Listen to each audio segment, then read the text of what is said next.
Vamos a, vamos a dar gracias. Padre, te damos gracias por tu palabra, por esta mañana. Gracias porque esta es tu voz, Señor, y te pedimos que tú hables con claridad, que hables con poder. Sabemos que conforme a tu palabra todo lo podemos lograr. Te pedimos que hables vida, que hables luz, esperanza y paz, sobre todo convicción para nuestro corazón. Y oramos para que haya un sentido de tu presencia en este momento, que cada uno de nosotros necesita de tu sabiduría. Y anhelamos, Señor, ser cautivados por tu gloria, ser sumergirnos en las profundidades de la revelación de tu palabra, de tu amor. Y te pedimos que haya victoria en cada una de nuestras vidas, Señor, una victoria tangible para que la podamos compartir y que este éxito sea medible en nuestra condición espiritual para ti, Señor. Reconocemos que si tu Espíritu Santo no viene el día de hoy, nada se logra y que solo tú puedes traer la salvación a este lugar. Por eso, Señor, confiamos en ti y todo te lo pedimos en el nombre de tu Hijo Jesús. Amén. Bueno, vamos a abrir nuestro texto otra vez en Primera de Samuel 14. No sé si se han dado cuenta, pero esta guerra contra los filisteos en este capítulo, empezamos la vez pasada con el capítulo 13, seguimos en el 14 ahora, y son largos la verdad, pero como decía Alex, ¿no? Tal vez estemos aquí, pues no sé, varias semanas, pero pues, a nadie creo que le va a molestar. Al fin, pues no tenemos prisa por estudiar la palabra de Dios, ¿no? Y si quisiéramos resumir de lo que trata este capítulo, pues es algo de lo que ya hemos visto anteriormente, ¿no? Diríamos que continúa esta caída del rey Saúl, pero esta vez no solo veremos eh, su decadencia por medio de sus acciones o de sus fracasos, sino vamos a compararlo nuevamente y vamos a compararlo en esta ocasión también con su hijo, eh, que es Saúl y Jonatán, ¿no? Y veremos cuán comprometido está Saúl en su caminar con el Señor. Y vamos a ver este contraste claro con Jonatán, que es un ejemplo de fe, es un ejemplo de humildad, de sabiduría. Y Saúl, por el otro lado, pues tristemente representa el orgullo, el temor, la necedad. Y al compararlos, vamos a ver cómo en nuestras propias vidas puede haber un reflejo de cada uno de nosotros en el camino que queramos tomar, ¿no? Así que sin más vamos a leerlo. Vamos a comenzar en el capítulo 14 de Primera de Samuel, del versículo 1 al 3. Vamos a ver esta primera parte. Dice, aconteció un día que Jonatán, hijo de Saúl, dijo a su criado que le traía las armas, ven y pasemos a la guarnición de los filisteos que está de aquel lado. Y no lo hizo saber a su padre. Y Saúl se hallaba al extremo de Gabá, debajo de un granado que hay en Migrón, y la gente que estaba con él eran como 600 hombres. Y Ahías, hijo de Aitob, hermano de Icabod, hijo de Finés, hijo de Elí, sacerdote de Jehová en Silo, llevaba el efod. Y no sabía el pueblo que Jonatán se hubiese ido. La semana pasada, bueno, antepasada, habíamos visto que Jonatán había derrotado un puesto militar de los filisteos. Y naturalmente esperábamos que su padre, el rey Saúl, pues tomara ahora la autoridad y cumpliera su llamado, que era liderar al pueblo hacia una victoria aún mayor. Pero no lo es, estamos encontrando la misma foto, pero con unos detalles, ¿no? En lugar de eso vemos que, una vez más, Jonatán es el quien está planeando justamente atacar al enemigo. Y eso es preocupante de cierta manera, sobre todo cuando leemos que Saúl está haciendo otra cosa completamente diferente a lo que está haciendo Jonatán, ¿no? ¿Qué está haciendo Saúl? Si tú pusiste atención en el versículo, dice que está sentado debajo de un árbol.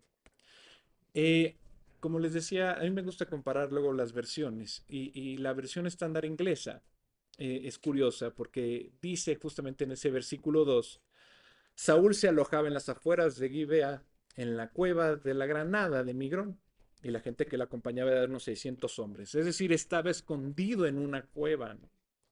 Para nosotros está debajo de un árbol, pero para la versión inglesa en una cueva. Me gusta más la parte de la cueva, ¿no? Y bueno, él está escondido con sus hombres, pero su hijo, ¿qué está haciendo? Está ideando esta próxima estrategia militar. Y en esa volveremos un poquito más adelante. Pero primero, algo importante que aparece al final del versículo 1 es esto: y no lo hizo saber a su padre. Mi pregunta es, para que ustedes la reflexionen, es ¿por qué creen que Jonatán no le está diciendo a su padre, el rey y comandante de este primer ejército de Israel, lo que él estaba planeando? Por qué se lo oculta? Y tal vez, como lo vimos en el capítulo anterior, cuando lo hizo y lo habló, pues Saúl lo tomó para él esa victoria. Entonces tal vez, pues no sé, tal vez Jonatán no confía ahora en su padre, ¿no? O tal vez piensa que su padre no va a aprobar la idea.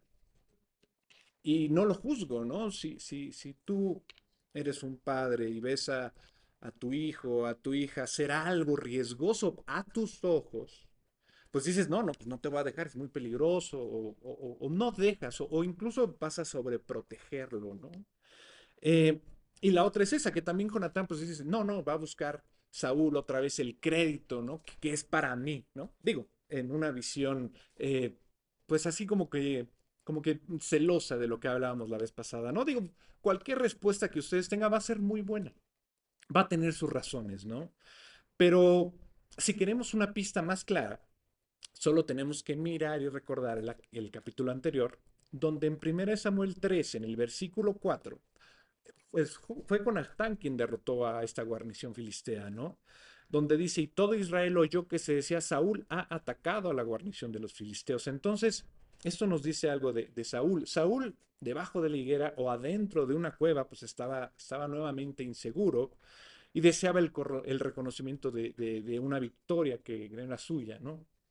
Y es apenas el comienzo de esta serie de atributos que demuestra Saúl con todos los hechos que vamos viendo poco a poco, ¿no? Estos celos que él presenta, pues obviamente lo que hablábamos la vez pasada, ¿no? Si no se confrontan tarde o temprano, alejan a las personas o hacen que uno mismo se vaya alejando, ¿no? ¿Por qué? Si lo recuerdan es porque es esta parte de los celos, esta actitud destructiva en las relaciones. Y de forma directa es así, es imposible tener una relación saludable con alguien que esté dominado por los celos, ¿no? Aunque sea tu propio familiar, tu propia mamá, tu propio papá, ¿no? Los propios hijos, bueno, pues mucho más, ¿no? Los celos son estos otros pecados que son de este espíritu como de orgullo, como de envidia, y comienzan muy ocultos, pero siempre terminan así manifestándose.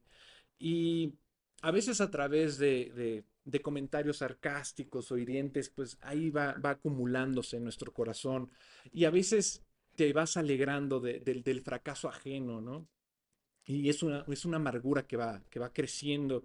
Incluso puede llevar a que tú jales a otras personas, ¿no? A difamar, a criticar, a atacar a alguien, ¿no? Y no solamente en la familia, en el trabajo, con la pareja, etcétera, ¿no? ¿Cuántas veces no escuchamos esos ejemplos de, híjole, es que la mamá puso a los hijos contra el padre, o lo contrario, ¿no? Cuando incluso se llegan a separar, no, es que tu padre habla mal de mí, no, es que tu mamá habla mal de mí, ¿no? Entonces quizás Jonatán está percibiendo esto nuevamente y por eso no tenía esa conexión con su padre que cualquier hijo desearía, ¿no? Estábamos viendo ayer, mi mamá, Estelita y yo, un ejemplo de un niño que tenía problemas con su padre. Su padre pues, siempre estaba trabajando, no tenía, obviamente, no quería darle tiempo, se había quedado viudo y no quería darle tiempo a su hijo, ¿no? Su hijo hacía cosas para que él se diera cuenta que él estaba y siempre no tenía la necesidad, pero pues iba y tomaba algo, ¿no? Y lo acusaban y no, pues que robó, ¿no? Pero no tenía ni la necesidad y al final pues lo manda de campamento y se encuentra con unas amigas y el padre de las amigas fue para él una figura paterna, ¿no? Al final él dice, yo quiero un papá como el de mis amigas.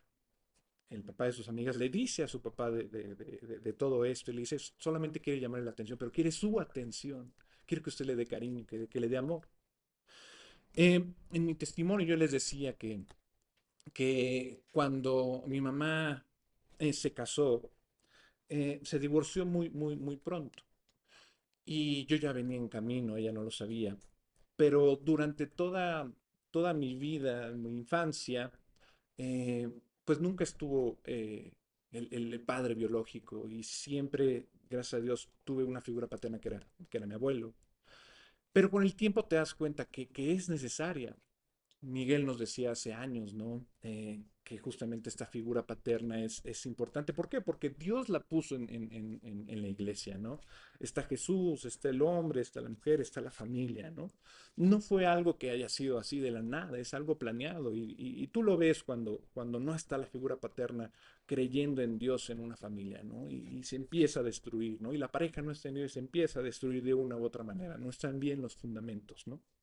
Ahora, si nos vamos nuevamente a Jonatán y Saúl, bueno, pues parece que hay algo ahí, ¿no? Que no está esa conexión, ¿no? Pero bueno, eso es lo que uno percibe de primera instancia, ¿no? Pero sabemos que el pecado destruye, que esta parte de los celos es un sentimiento interno que va creciendo, ¿no? Pero al final lo que corrompe es esta relación que Dios quiere fincar en cada uno de nosotros y quiere crecer y quiere bendecir. Pero en este caso, pues parece que está dañando esta relación entre un padre y un hijo, ¿no? Y si piensas que estamos leyendo entre líneas, quiero que bajes ahorita así como adelantando al versículo 29 del mismo capítulo. Después de que Saúl hace un voto por ahí medio imprudente que estudiaremos después, Jonatán dice, en el 29 dice, ahí está. Dice, respondió Jonatán, mi padre ha turbado al país, ¿no? Ved ahora cómo han sido aclarados mis ojos por haber gustado un poco de esta miel. Está haciendo una crítica pública a la decisión de su padre, ¿no? Y se percibe esta tensión y algo está mal entre ellos. Pero para mí no parece ser culpa de Jonatán cuando tú comienzas a avanzar más en el capítulo, ¿no? Tal vez no debería decirlo así, pero lo voy a decir como lo dijo Jesús. De la abundancia del corazón habla la boca, ¿no? Eh, Ahora, otra razón posible por la que Jonatán no le dijo nada a su padre, pues podría haber sido el temor. Él sabía que su padre tal vez no la aprobaría y sabe que Saúl está operando desde el miedo y no desde la fe. Y Jonatán, en cambio, para mí está mostrando todo lo contrario, está mostrando esta confianza en Dios. Y si Jonatán le hubiera dicho a Saúl, probablemente hubiera respondido, no, no hay manera de que vayas a combatir otra vez a los filisteos. Ya lo hiciste una vez, está bien, ¿sí? Ganaste, está bien, pero no vas a ir otra vez, y menos con menos gente, porque no te voy a mandar a mi ejército, ¿no? Apenas nosotros, mi ejército, decía Saúl, somos 600, ¿no? Ellos, los filisteos, son miles, ¿no? Esto no va a funcionar, Jonatán, no te voy a dejar ir, ¿no? ¿Cuántas veces no hemos representado eso en nuestras cabezas escuchando las conversaciones de padres e hijos, ¿no? Y si aún tienes dudas, eh, mira bien la postura de Saúl, ¿no? Y está sentado abajo del árbol o en la cueva, inactivo, sin buscar a Dios, que era lo más importante, ¿no?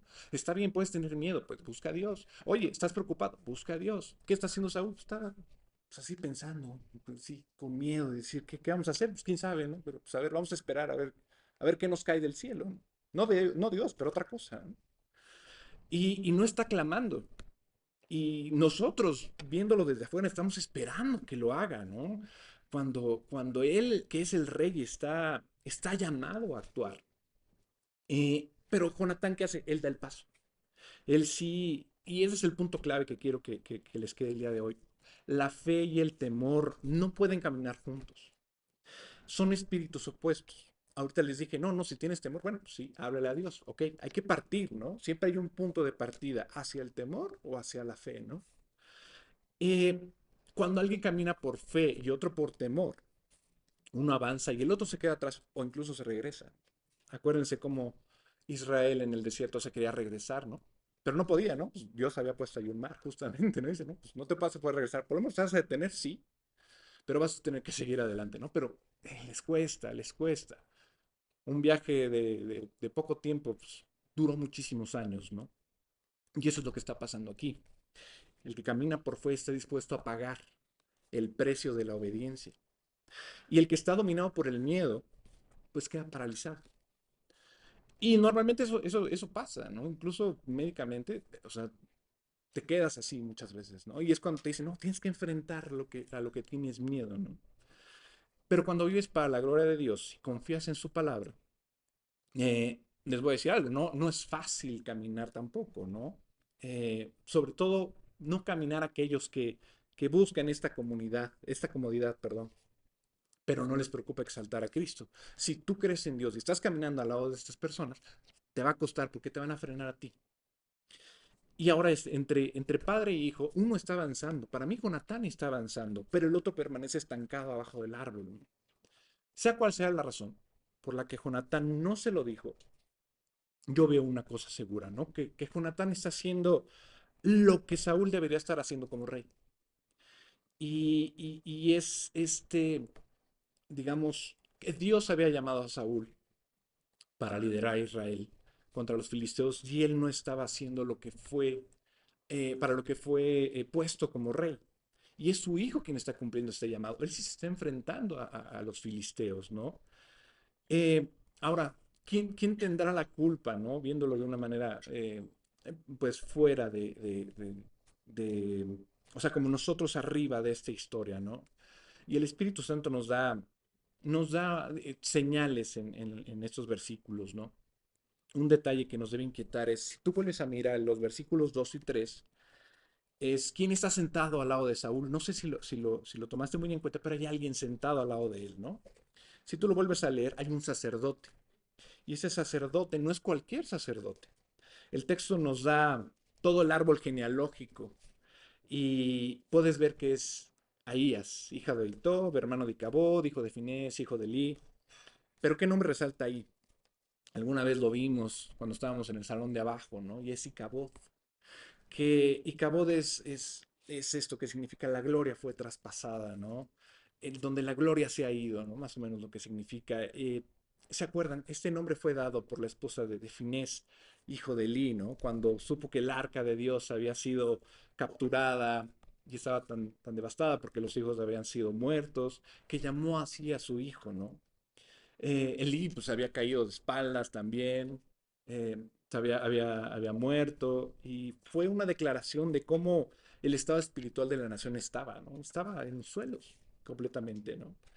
Pero ese nombre no solo habla de Israel, sino que es un juicio sobre la casa de Elí, ¿no?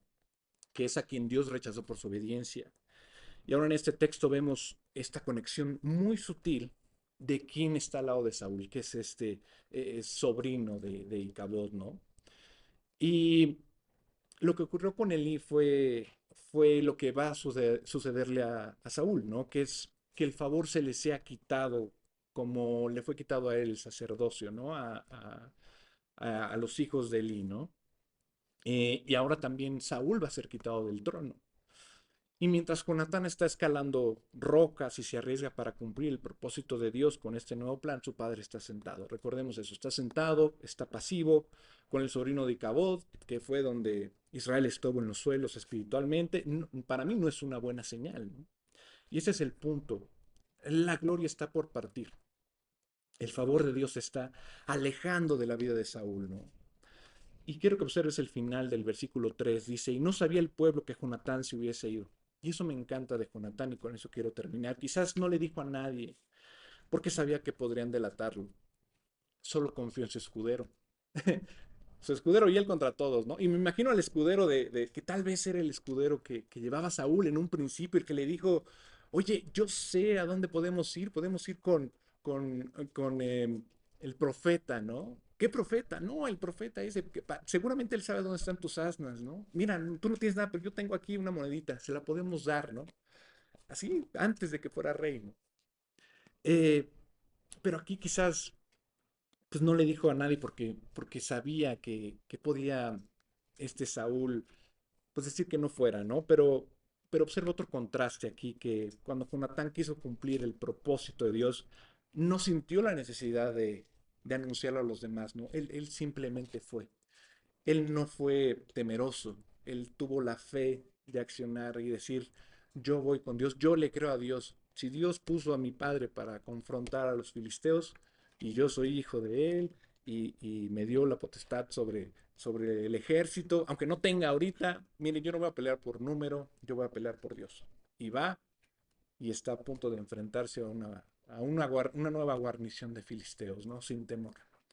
Bueno, aquí lo quiero dejar eh, para que lo piensen un poquito en esta relación de padre e hijo y cómo un padre, pese a ser padre y tener la responsabilidad de su hijo, está pasivo, mientras el hijo está creyendo en Dios, pero él sí está haciendo lo que Dios quiere. Bueno, gracias. Bueno, pues hoy vamos a ver un estudio que vengo preparando desde hace tiempo, que lo podemos titular La idolatría. Y es muy importante tocar un tema como este porque de alguna manera nosotros todos tenemos ídolos. Una de las recomendaciones que el apóstol Juan en su primera epístola, capítulo 5, 21, termina prácticamente la epístola diciendo, queridos hijos, esta es la versión NTV, aléjense de todo lo que pueda ocupar el lugar de Dios en el corazón. Aléjense de todo lo que pueda ocupar el lugar de Dios en el corazón. La Escritura dice que Dios es luz y que no hay ningunas tinieblas en él. Dice que en su luz veremos la luz. La luz y la oscuridad son dos extremos, ¿no? La oscuridad total es una penumbra donde no puedes ver absolutamente nada. Y la luz que representa a Cristo, el lucero de la mañana, es lo que nos permite ver todo a detalle y con profundidad. Aquí vemos los dos extremos. Pero ¿qué pasa si tú entras en una habitación que tiene poca luz?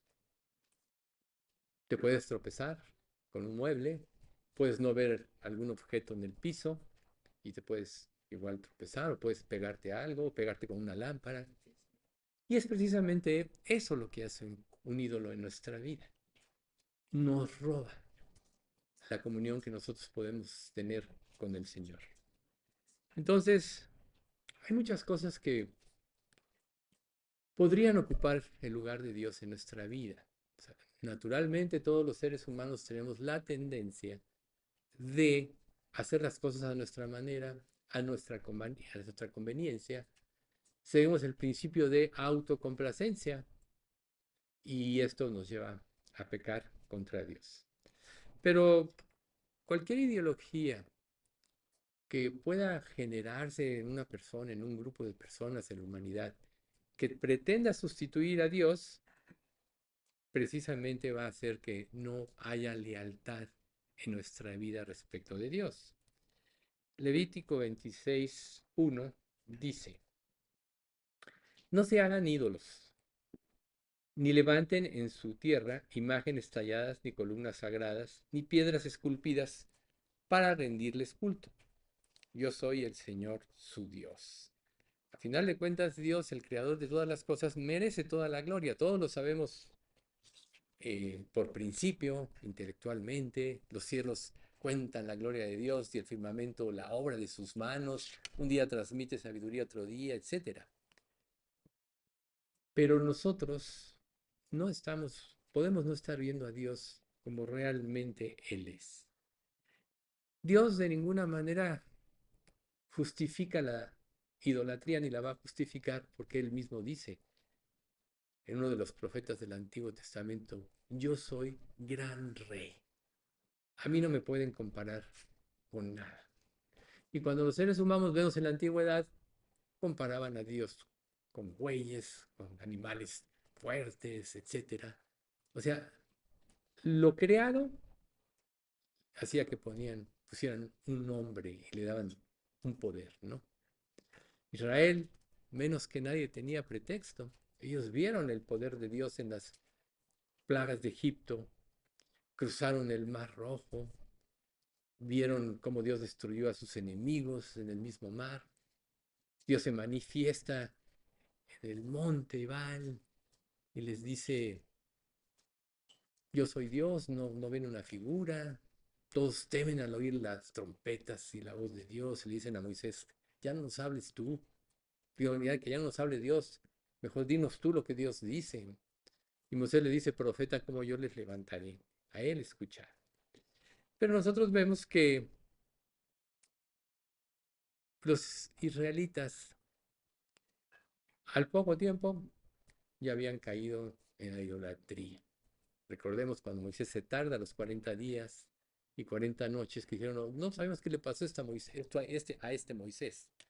Mejor le dicen a Aarón, tú haznos dioses que nos guíen y nos lleven de regreso a Egipto, ¿no? Tan rápido así había sucedido. Vieron el poder de Dios, temieron y se tardó un poquito Moisés y de repente hacen un ídolo. Qué rápido olvidaron, ¿sí? Dios es un ser amoroso, es un ser paciente. En Primera de Pedro él dice que Dios no retarda su promesa, según algunos la tienen por tardanza, sino que es paciente para con nosotros, no queriendo que ninguno perezca, sino que todos procedan al arrepentimiento. Y ese es un sello de Dios. Pero también la Biblia nos deja ver que llega el momento en que se agota, se termina la paciencia de Dios y viene el juicio. A veces nosotros pecamos, seguimos nuestros propios caminos, sabemos que tenemos debilidades y las consentimos, y como aparentemente no pasa nada al principio, pensamos que Dios aún está de acuerdo con nosotros. Pero la realidad es que no vemos la paciencia que Él está teniendo, esperando que vayamos al arrepentimiento. Tan fuerte fue lo que Dios le dijo a Israel, cuando Moisés le recuerda a Israel todo lo que habían dicho. Deuteronomio 4:26 dice, hoy pongo al cielo y a la tierra como testigos contra ustedes. Si rompen mi pacto, pronto desaparecerán de la tierra que poseerán al cruzar el Jordán. Vivirán allí poco tiempo y después serán destruidos por completo. O sea, Dios puso por testigo al cielo y a la tierra, quienes habían escuchado su voz, quienes habían eh, prácticamente habían dándole la gloria a Dios, ¿no? En Hechos 17, 26 y 27, vemos lo que Dios le dice a través de los apóstoles. De un solo hombre creó todas las naciones de toda la tierra. De antemano decidió cuándo se levantarían y cuándo caerían, y determinó los límites de cada una. Aquí viene lo interesante. Su propósito era que las naciones buscaran a Dios y, quizá acercándose a tientas, lo encontraran, aunque Él no está lejos de ninguno de nosotros. Ahí está. O sea, nada pasa por casualidad. Desde antes de los siglos, desde antes de la creación, ya Dios tenía en su sabiduría infinita todo diseñado de cómo debería ser. Pero ahí está su propósito, ¿no? Buscar a Dios. Nosotros tendemos a ser religiosos, todos. O sea, la palabra de viva nos confronta y nos enfrenta. Y muchas veces, como Israel en el monte, no soportamos lo que Dios nos dice y entonces empezamos a minimizar las cosas, empezamos a tener razonamientos, decir, no, yo ya arreglé, ya esto. Pero si nosotros no podemos Si no somos expuestos a la palabra y a sus principios, vamos a errar y vamos a caer en razonamientos que pueden ser ídolos en nuestra vida. Una cosa muy importante que es cuando Josué, el sucesor de Moisés, que siempre estuvo desde joven ahí con Moisés, estaba en el templo día y noche, le servía a quien Dios le otorgó por su fidelidad el privilegio, ya después de Moisés y Aarón pecaron y Dios les dijo, no entrarán a la tierra prometida. Le dijo en el primer capítulo, nunca se apartará de tu boca este libro de la ley, sino que de día y de noche meditarás en él para que hagas conforme a todo lo que en él esté escrito. Entonces harás prosperar tu camino y todo te saldrá bien. Pero no se queda ahí. El siguiente pasaje, el 9, mira que te mando que te esfuerces y seas valiente. No temas ni desmayes porque Jehová tu Dios estará contigo donde quiera que vayas. O sea, Dios promete su protección, Dios promete su guía, pero Él enfatiza, nunca se aparte de ti. Y no nada más es que no leamos, no, pues yo leo diario, no se aparta de mí. La cuestión es qué hacemos con la información que Dios nos da. ¿Cómo manejamos los principios que Dios nos da en la, en la, en la vida, ¿no? Nosotros debemos recordar que la idolatría no solo es tener estatuas o ídolos, ahora para nosotros con los avances eso es ridículo, ¿no? O sea, figuras, ¿no? Como Belsázar, ¿no? Honraste a los dioses de madera, de, de piedra, ¿no? Pero al Dios en cuyas manos está tu vida no honraste, ¿no? En realidad, la palabra que Dios nos revela es para que nos involucremos en su sabiduría, que usemos en forma práctica en nuestras vidas todo lo que Dios nos revela y hagamos a un lado de nosotros las cosas malignas. Ninguna persona cuando entra en una idolatría que lo lleva al pecado, estamos hablando hace rato de las penumbras que no te dejan ver con claridad. O sea, no vivir ex, expuestos a la luz y obedecer, que es lo que nos da el discernimiento, nos lleva a que haya sombras de nuestra mente que siempre van a estar luchando contra nosotros y se van a oponer a nuestra entrega y a nuestras propias ideas. Recordemos que Dios nos dio la mente de Cristo, pero todavía dejó la mente natural, ahí está. Y esas luchas las experimentamos día con día. Y como yo les comentaba hace poco en el pasaje de Romanos 12:2, que dice, eh, eh, de la mente de momento, que dice,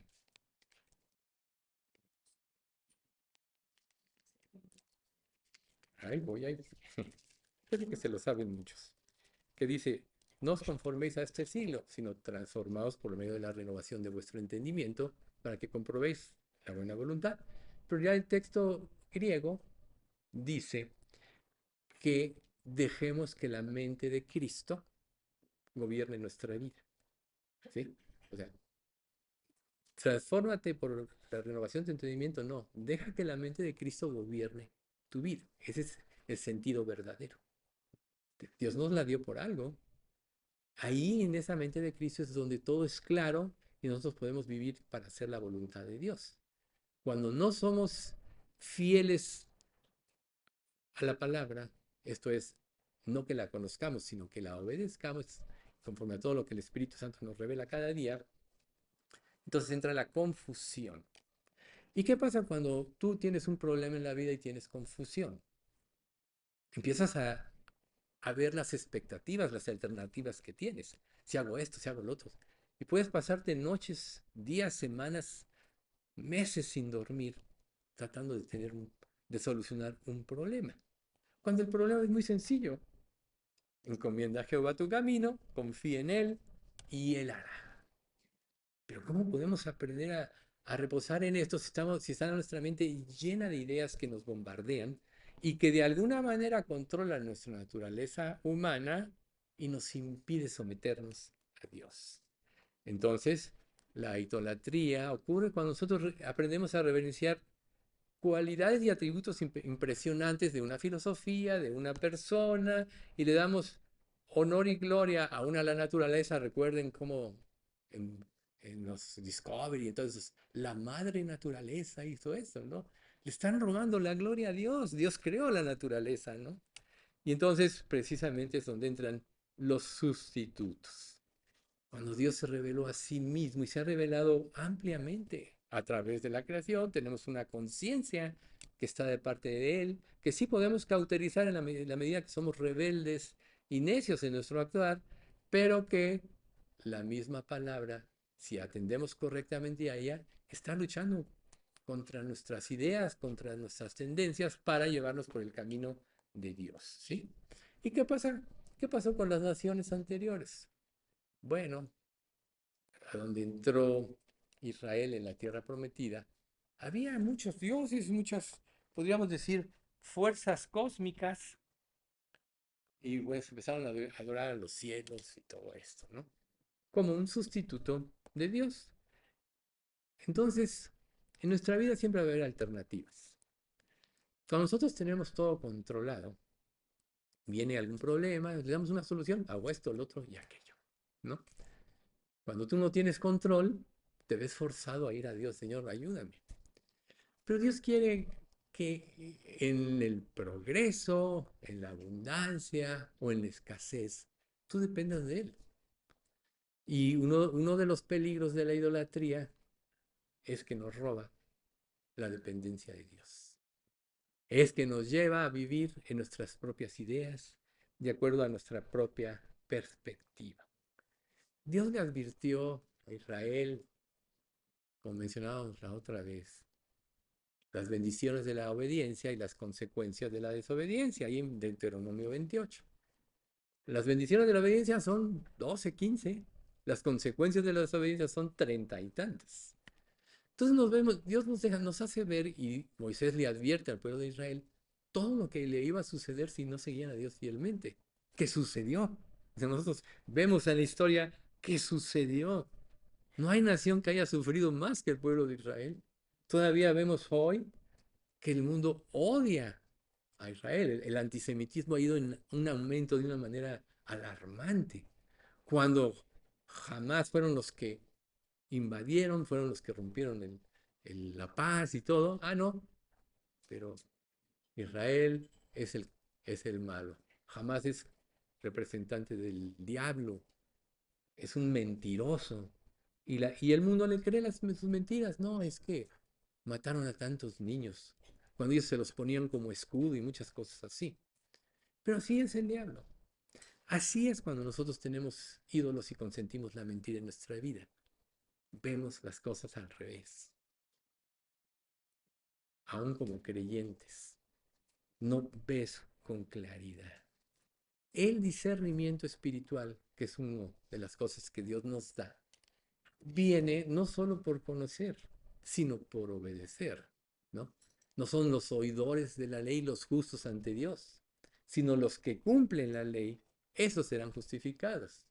Señor, Señor, no profetizamos en tu nombre, y en tu nombre echamos fuera demonios, y en tu nombre hicimos muchos milagros. Entonces les responderé, Mateo 7, nunca os conocí, apartaos de mí, hacedores de maldad. Entonces, el culto a los ídolos modernos, ahora sobre todo, pues nos lleva a menospreciar a Dios. Dime una cosa, ¿qué tanto obedeces de lo que Dios te revela? Todos sabemos que no obedecemos todo. ¿Por qué? Porque hay ídolos ocultos en nuestra vida.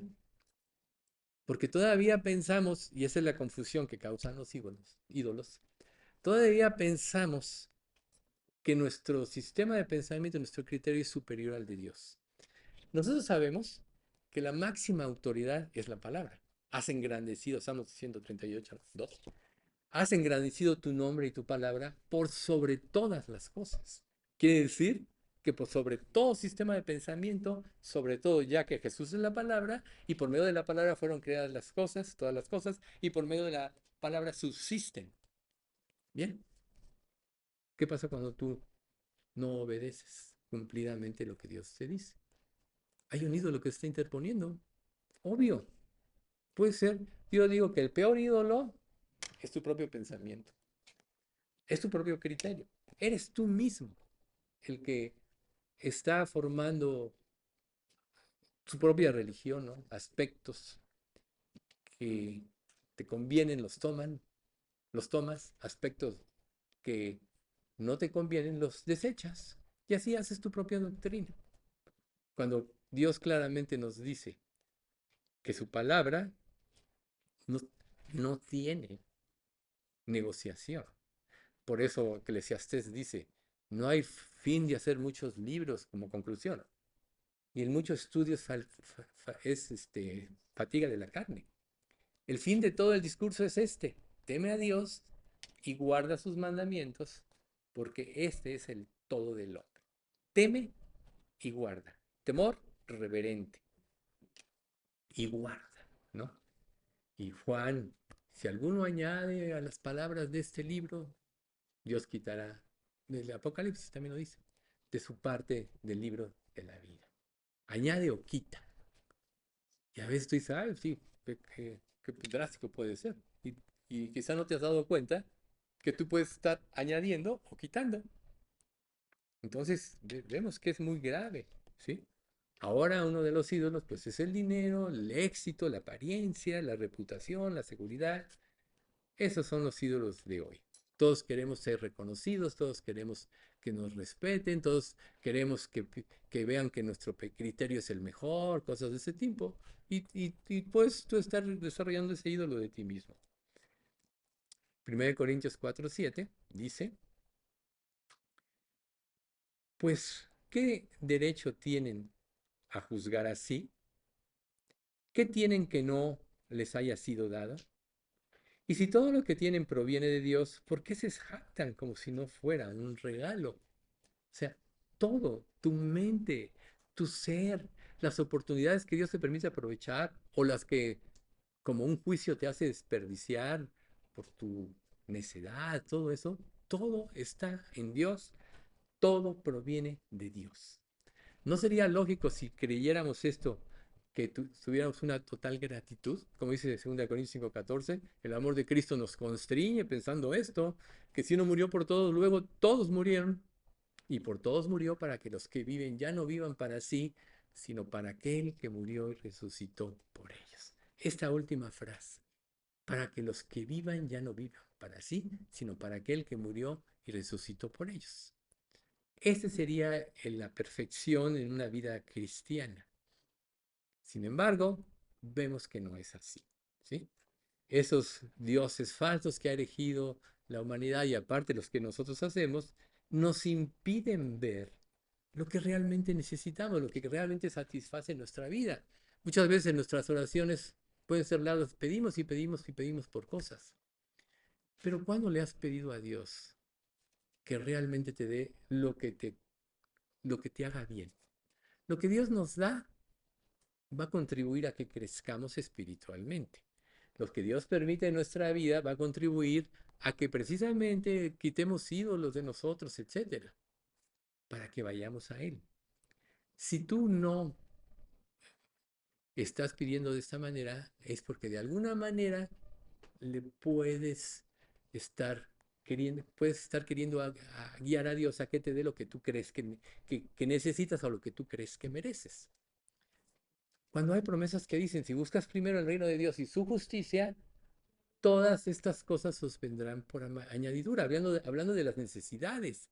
O sea, Dios sabe lo que vas a necesitar, lo que realmente vas a necesitar. Entonces nosotros podemos despreciar nuestra vida en oraciones vanas y sin provecho y repetitivas, pidiendo por cosas que Dios nunca nos va a dar porque afectarían nuestro crecimiento espiritual. Yo tengo muy grabado un comentario de unas personas que se alejaron y que cuando de alguna manera volvieron a tener contacto con el Evangelio, no, nosotros vamos a entregar y van a ver que vamos a ser mejores que ustedes. Le dije, bueno, estos señores están llenos de orgullo, no van a hacer nada. ¿Por qué? Si tú no viviste para Dios de esta manera antes, ¿por qué iba a ser después? ¿Por qué lo ibas a hacer después? Si tú ya elegiste ídolos que sustituyan los pensamientos de Dios y vives de acuerdo a tu conveniencia y le das un matiz de espiritualidad, estás viviendo tu propia religión. ¿Por qué ibas a cambiar? Si ya te satisface esto. Pero cuando somos confrontados ante la palabra, Dios destruye todos nuestros ídolos. Por eso es tan importante tener las promesas en mente, pero vivirlas. Dios promete que te va a dar todo si lo buscas. Dios promete que el corazón que le agrada, sus oraciones serán contestadas. ¿Por qué?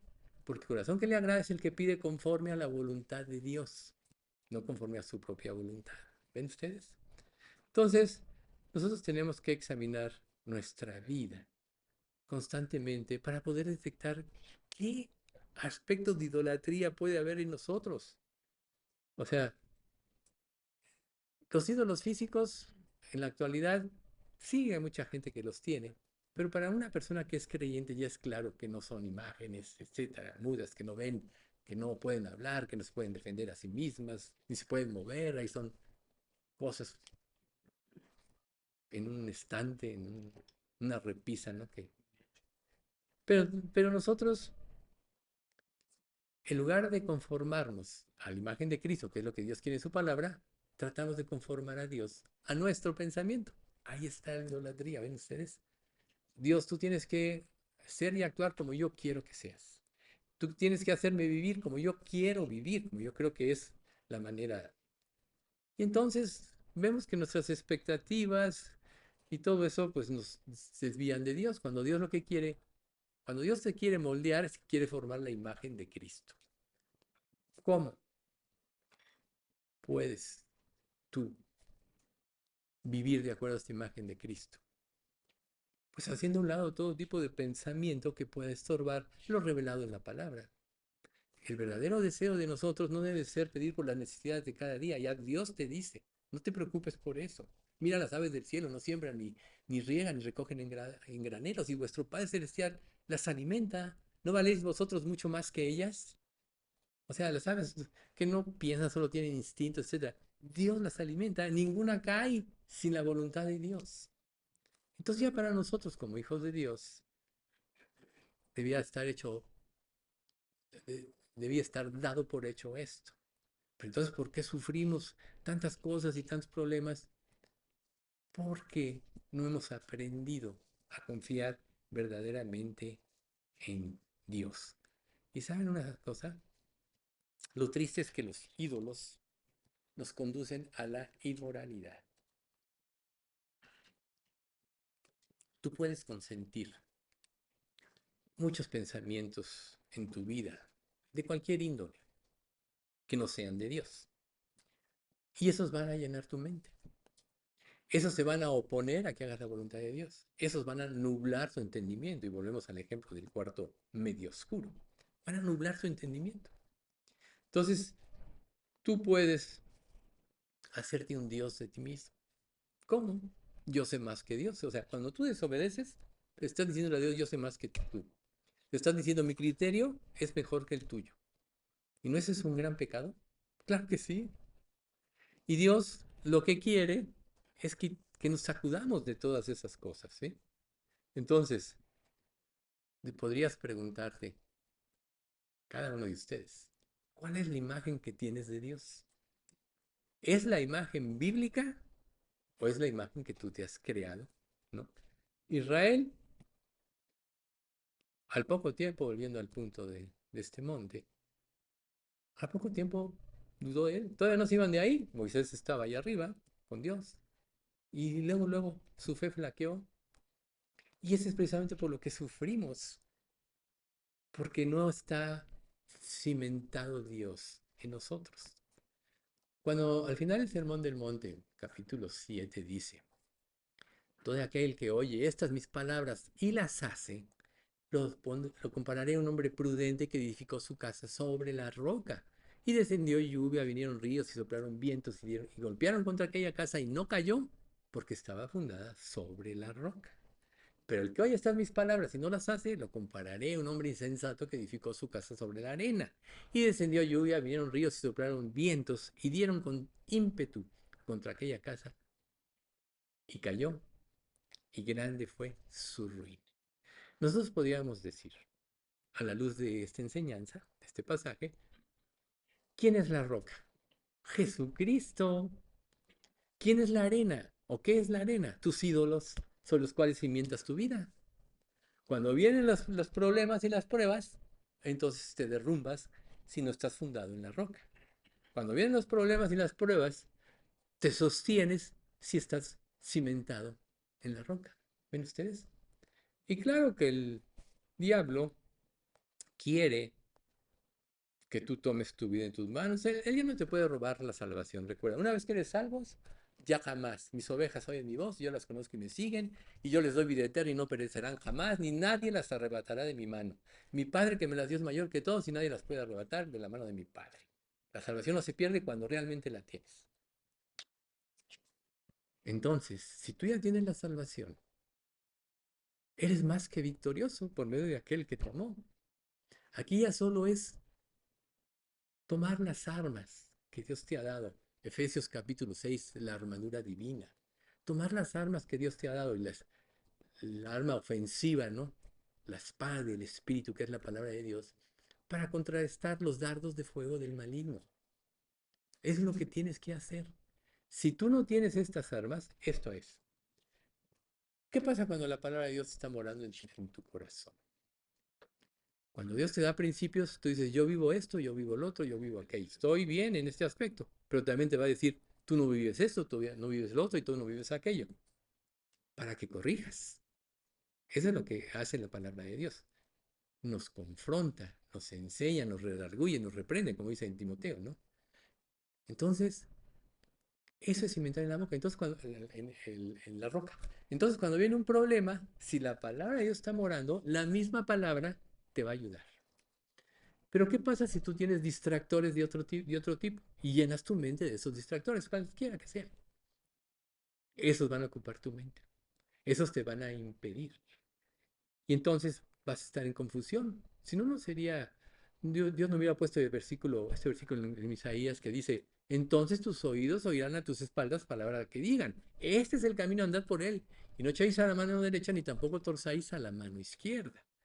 Ahí es cuando disciernes correctamente, ahí es cuando la palabra de Dios mora en tu corazón, ahí es cuando el Espíritu Santo tiene libertad de hablarte para que entiendas y darte la fuerza para que obedezcas. Pero cuando tu mente está llena de otras cosas, lógico, hay confusión. Y esto quiere decir que hay ídolos en tu vida. Entonces, todos nosotros, nadie nació siendo salvo. Dios a cada uno nos ha llamado en el tiempo correcto, hizo un trabajo que a lo mejor no entendimos a lo largo de nuestra vida, pero en el momento en que realmente venimos a Cristo, es donde su trabajo concluyó para salvación. Una vez en Cristo, ahora su trabajo va a consistir en quitar toda la basura de tu mente y llevarte al conocimiento verdadero de su Hijo y a la obediencia. Entonces, cada día tú tienes que pensar, ¿quién va a dirigir mi vida? ¿Dios o tus deseos o tus pensamientos? Ahí Dios nos dejó el libre albedrío, la elección es tuya. Tú decides si lees la Biblia o no. Tú decides si meditas en ella o no. Tú decides si memorizas la palabra para que esté en tu pensamiento morando y no te distraigas de otras cosas, ¿no? Recuerden, lámpara es a mis pies, tu palabra y lumbrera a mi camino. Solo la palabra te puede mostrar el camino correcto. Entonces tú decides. Lo más sutil de la rebelión contra Dios es que la rebelión es silenciosa. No siempre la percibes. Empieza por pequeños detalles. A lo mejor una persona dice, no, yo jamás sería capaz de asesinar. Pero cuando hay rebelión en su vida y empieza a consentirla, claro, ninguno de nosotros sabe el potencial de maldad que puede haber en nosotros y lo que podemos hacer. Todos tenemos ese potencial. Por eso cuando el Señor Jesús vino, fue más allá de los conceptos de la ley. Fue hacia el corazón. Pero recuerden, Dios no mira lo que mira el hombre, pues el hombre mira lo que está delante de sus ojos. Dios ve el corazón. Entonces Jesús les quiso transmitir a los fariseos y a los saduceos el espíritu verdadero de la ley, pero ellos no quisieron. Ellos eran legalistas. Muchos de ellos eran mejores que nosotros en cuanto a la vida que llevaban, de estrictas ordenanzas y todo eso, pero dejaron, o sea, no obedecieron como decía. En Hebreos 2:3 dice, a nosotros se nos ha anunciado la buena nueva, como también a ellos, los judíos, pero no les aprovechó el oír la palabra por no ir acompañada de fe en los que lo oyeron. Por eso la vida cristiana es una vida de fe. La fe no es que tú estés viendo aquí la respuesta, sino que creas lo que Dios promete. Si no, Hebreos 11:1 y 6, ¿no? Sin fe es imposible agradar a Dios, ¿no? Así, ¿no? Santiago, tú dices que tienes fe, yo tengo obras. Muéstrame tu fe sin obras, yo te mostraré por mis obras mi fe. La fe te lleva a vivir la vida cristiana. Y muchos podemos estar viviendo en solo conceptos religiosos. Entonces, más adelante, volviendo a Josué, él, al último, cuando ya era viejo, tenía 110 años, ya habían pasado la conquista de más de 7 años de luchas y todo, y él, pues ya estaba viejo, ¿no? Pero él les da un último sermón. En Josué 24:15 les dice, pero si te niegas a servir al Señor, elige hoy mismo a quién servirás. ¿Acaso optarás por los dioses que tus antepasados sirvieron del otro lado del Éufrates? ¿O preferirías a los dioses de los amorreos, en cuya tierra ahora vives? Pero en cuanto a mí y a mi familia, nosotros serviremos al Señor. Aquí está el pasado y el presente. En Egipto había muchos dioses, un dios para cada cosa. Por eso es que cuando Israel cruza el río y llegan al monte Ebal y, y Moisés se tarda, hagámonos dioses, porque había muchos dioses, tenían esa influencia. ¿Cuánta influencia puedes tú estar teniendo de tu vida sin Dios todavía? O de las circunstancias que vives en tu contacto con el mundo. Ese es un punto muy importante. O sea, vivimos en este mundo, pero lo que nosotros asimilemos o permitamos, hay cosas sanas, hay cosas que no son sanas. ¿Cómo saber qué es lo sano y qué no? Lo sano nunca va a afectar tu relación con Dios. Así de simple. Lo que no es sano va a afectar tu relación con Dios. Todo lo que este mundo te da está orientado a una filosofía que te lleva a rebelarte contra Dios. Esa es la filosofía del mundo. Vivimos en este mundo, pero no estamos en el mundo. Cuando en el libro de Apocalipsis dice los que son de la tierra y los que son del cielo. Y no es que los que sean del cielo ya estén en el cielo, sino que son los hijos de Dios que han recibido la promesa y viven diferente a lo que vive el mundo. Entonces, aquí precisamente es donde tú tienes que aprender a discernir. A ver, esto que estoy haciendo, esto que estoy pensando, o eso va a enriquecer mi relación con Dios. Si no la enriquece, quítalo de tu vida. Tan drástico es esto que Dios te dice, si quieres ser mi discípulo, todo esto es de la versión NTV, si quieres ser mi discípulo, debes de aborrecer a los demás, a tu padre y madre, esposa e hijos, hermanos y hermanas, sí, hasta tu propia vida. De lo contrario, no puedes ser mi discípulo. Además, si no cargas tu propia cruz y me sigues, no puedes ser mi discípulo. No es que Dios quiera que odies a tu padre y madre, claro que no. Pero lo que Él quiere es que Él sea lo primero en tu vida. Y en comparación a Dios, lo primero en tu vida debe ser Él. Y todo lo demás es secundario. Hoy en la exposición que dio Mauricio, pues claramente hablando de Jonathan, pues él quería hacer la voluntad de Dios. Por eso cuando se da cuenta que él no iba a heredar el reino, le dice a David, tú reinarás y yo reinaré contigo. O sea, realmente sí era una persona espiritual, Jonathan. Y aquí se cumpliría esto.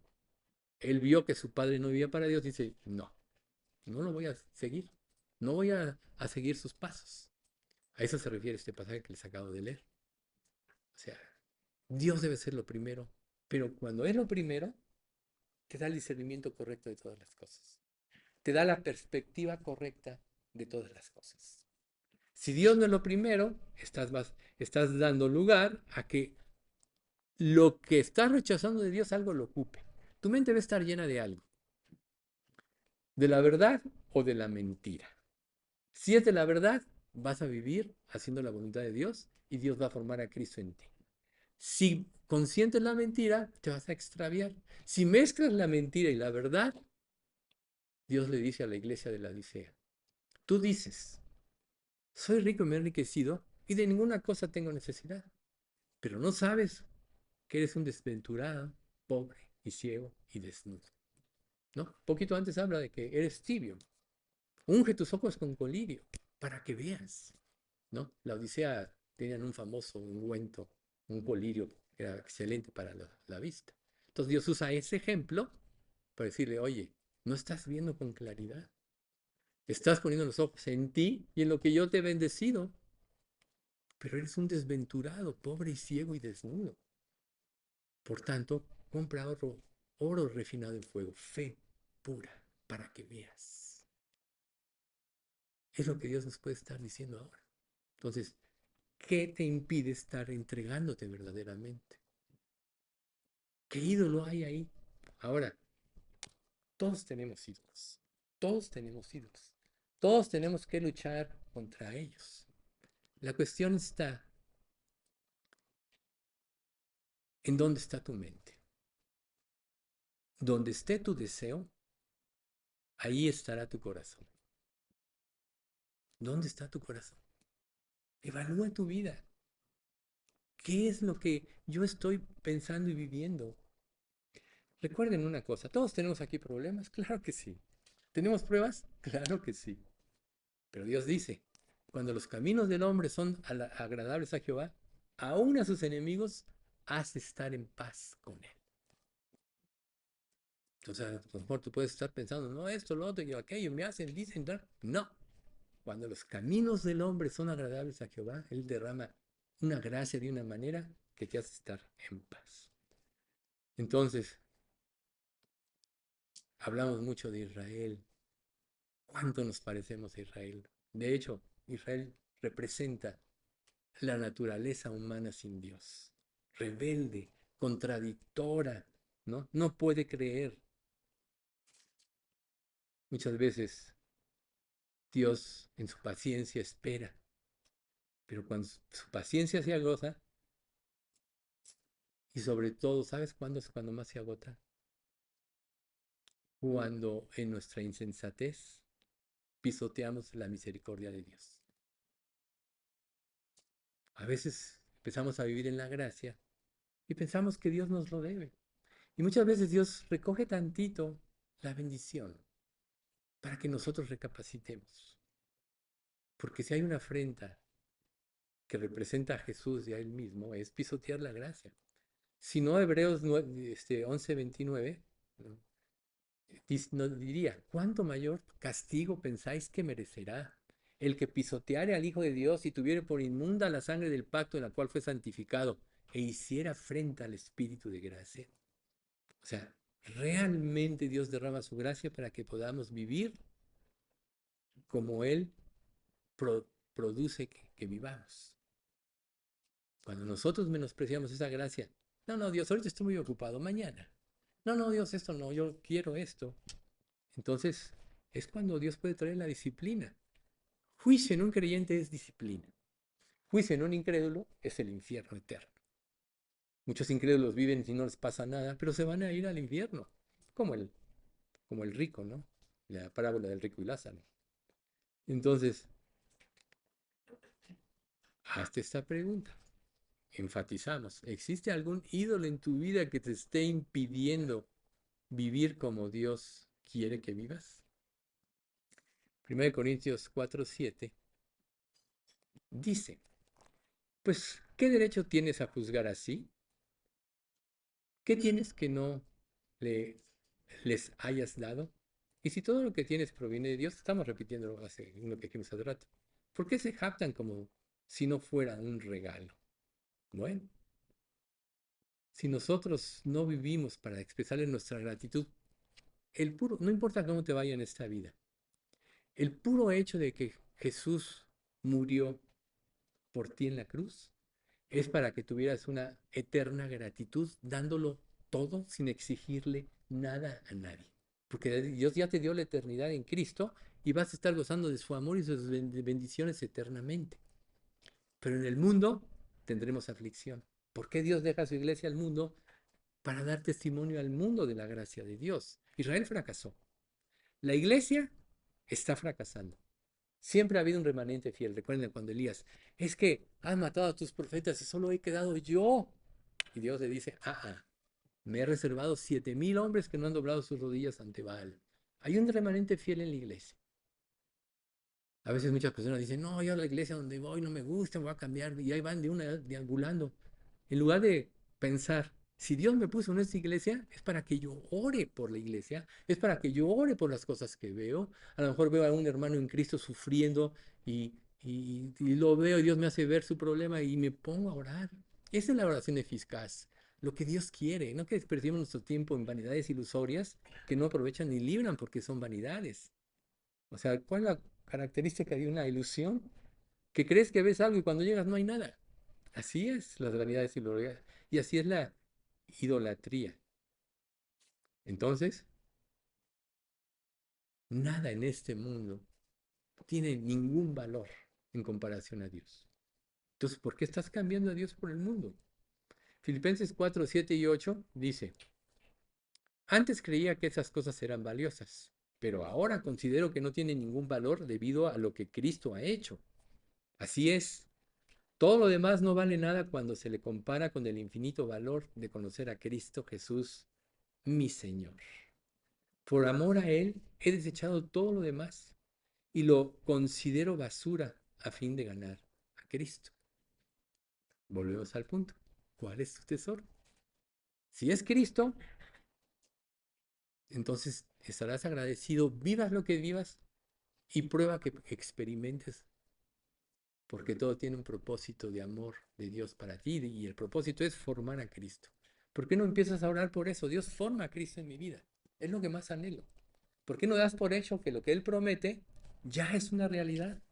O sea, sin fe es imposible agradar a Dios. ¿Qué quiere decir? La fe es que tú tengas la seguridad de que lo que Él promete tiene su cumplimiento en el tiempo de Dios, no en el tuyo.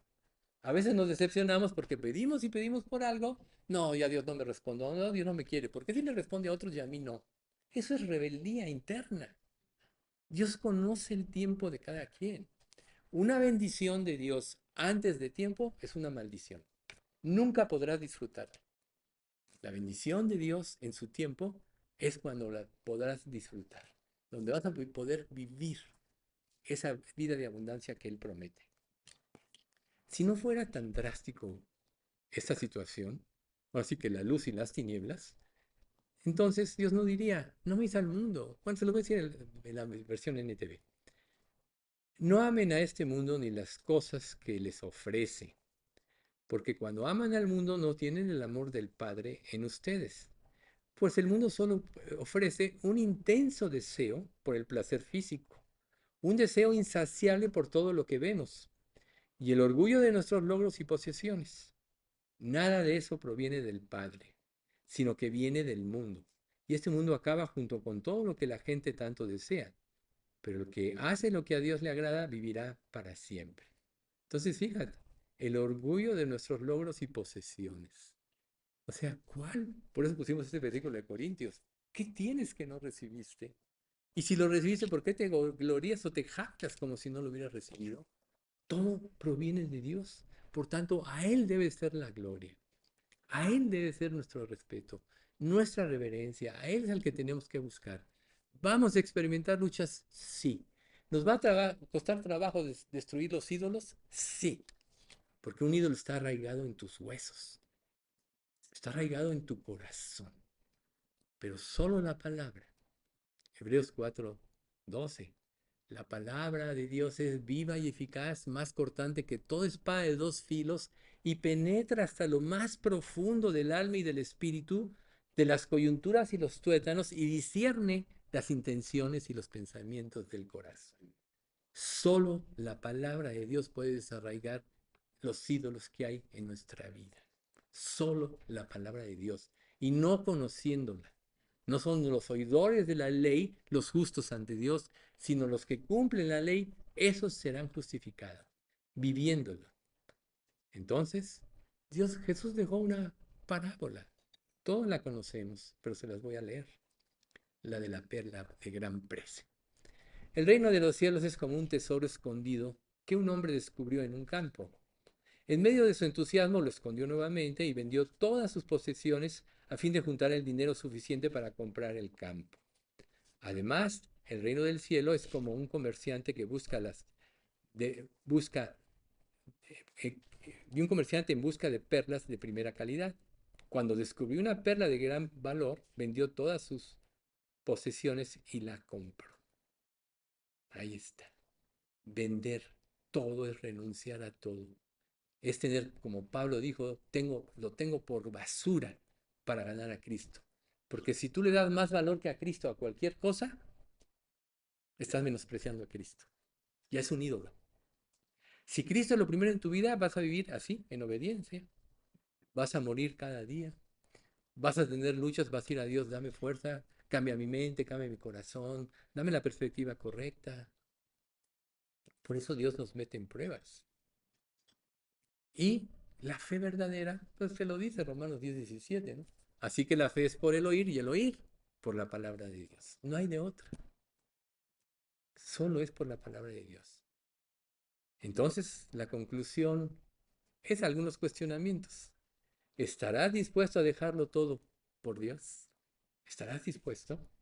¿Estarás dispuesto a desechar de tu vida todo aquello que pueda estorbar tu comunión con el Padre?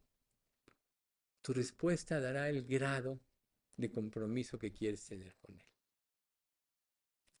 Toma tu cruz, síguelo.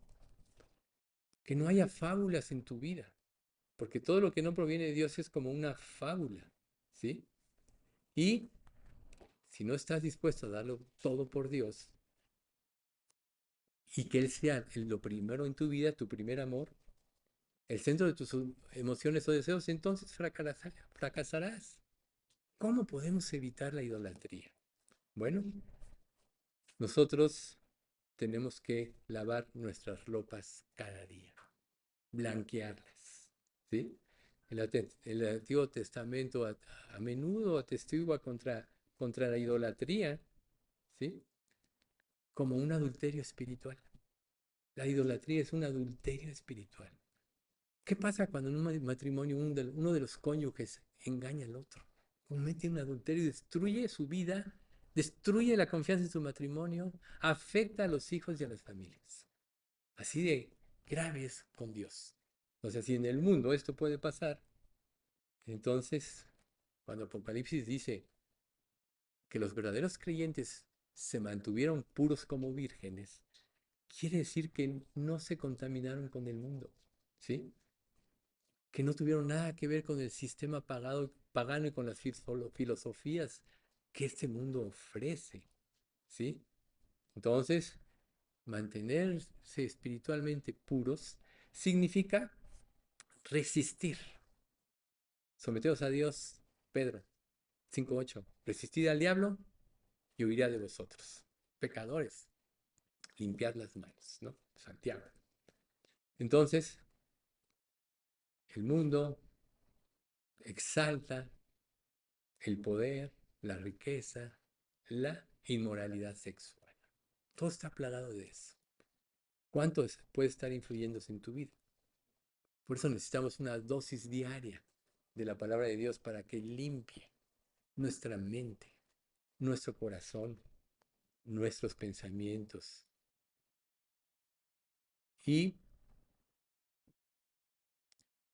en Marcos 8:34 al 37 dice, entonces llamó a la multitud para que se uniera a los discípulos y dijo, si alguno de ustedes quiere ser mi seguidor, tiene que abandonar su manera egoísta de vivir. Fíjense, estamos hablando. Tomar su cruz y seguirme. Si tratas de aferrarte a la vida, la perderás. Pero si entregas tu vida por mi causa y por causa de la buena noticia, el Evangelio, la salvarás.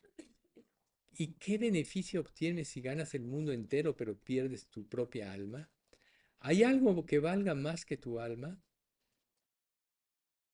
Seguir a Cristo, a donde quiera que Él vaya, representa un esfuerzo heroico porque siempre va implícita la negación de tus expectativas, la negación de tú mismo, la negación de tus propias ideas, la negación de todo aquello en lo cual puedas encontrar satisfacción que no viene de Dios, que viene de este mundo.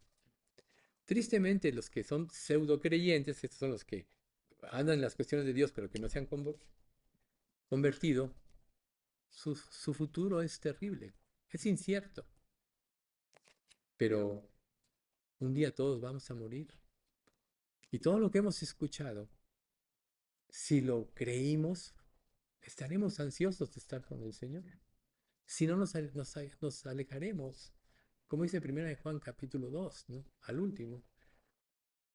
Y ahora, hijitos, permaneced en Él, para que cuando se manifieste tengamos confianza, para que en su venida no nos alejemos de Él avergonzados. Si hoy se presentara Dios en tu vida, ¿cómo estaría tu vida? ¿Te alejarías avergonzado o irías a Él gozoso?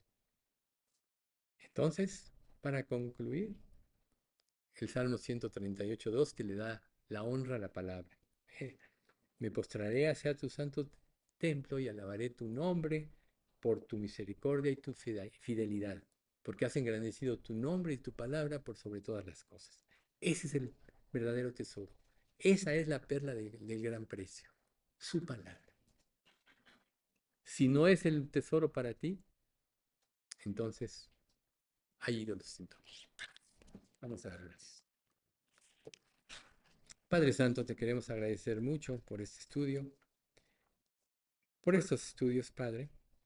Gracias porque siempre tú tienes algo que decirnos a través de tu palabra. Gracias porque tú eres fiel aunque nosotros seamos infieles. Por tanto, te rogamos, Padre, que a todos los que están aquí o que no pudieron acudir el día de hoy, que tú los confirmes en la fe, que todos realmente, concédenos que todos podamos aquí ser salvos, Señor.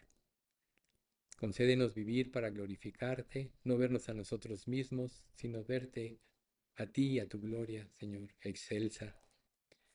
Te queremos, Señor, pedir que tú produzcas en nosotros el querer como el hacer por tu buena voluntad, para que podamos, Padre, seguir ese camino que tú nos has marcado y que nos enseñes, Padre, a tomar nuestra cruz cada día.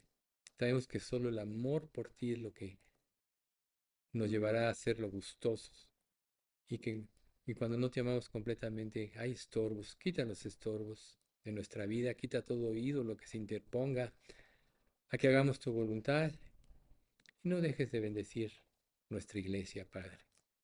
Te pedimos todo esto en nombre de nuestro Señor Jesucristo. Amén.